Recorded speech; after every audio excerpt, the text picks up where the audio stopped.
Assalamualaikum warahmatullahi wabarakatuh.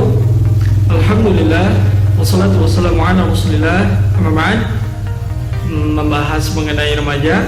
Secara umum bahwa remaja adalah suatu masa di mana masa tersebut merupakan masa pubertas ataupun transisi dari fase kanak-kanak menuju dewasa.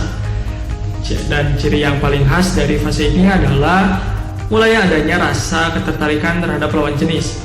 Dan terkadang oleh sebagian orang, rasa ketertarikan kepada lawan jenis ini disalurkan melalui sebuah aktivitas yang sering kita sebut sebagai pacaran. Nah, pacaran ini merupakan sebuah hubungan di mana antara seorang pria dan wanita yang mengikat atau menyepakati sebuah komitmen dalam menjalani hubungan yang lebih dari sekedar pertemanan dan bersifat sementara. Dan di dalam masyarakat, pacaran ini memiliki nilai yang pro dan kontra, di mana sebagian orang menganggap bahwa pacaran ini suatu hal yang buruk karena dianggap sebagai pembuka pintu perzinahan, dan sebagian orang lainnya menganggap bahwa pacaran ini merupakan implementasi dari rasa kasih dan sayang.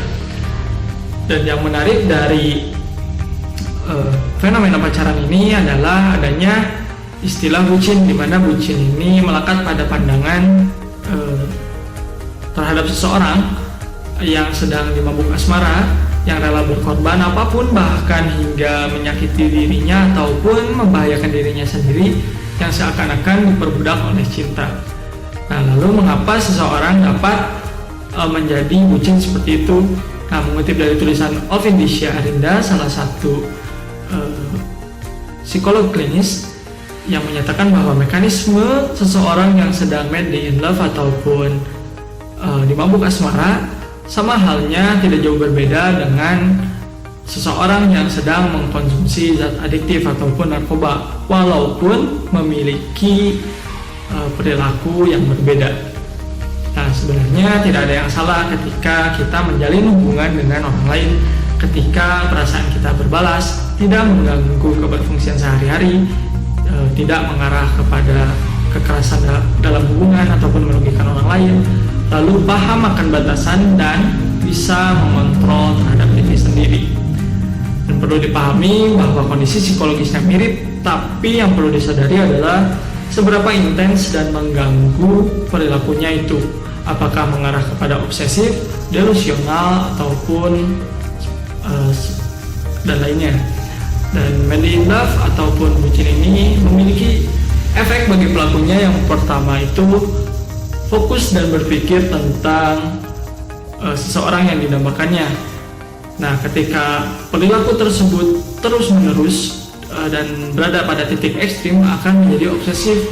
Ketika bucin yang tidak sehat memiliki perilaku yang cenderung sulit berpaling dan menjadikan pasangannya sebagai the center of their world. Oleh karena itu, bucin yang tidak sehat mau dikasih tahu sebagaimanapun juga akan sulit bergeming, karena ada istilahnya bahwa cinta itu buta. Nah, lalu yang kedua adanya sensasi craving, dimana ataupun ketagihan, yang maksudnya adalah perasaan seperti senang, deg-degan, happy, kangen, berbunga-bunga, rindu, dan lain-lain, yang membuat pelaku bucin ini jadi ingin terus melakukan sesuatu hal yang mengarah kepada sensasi tersebut.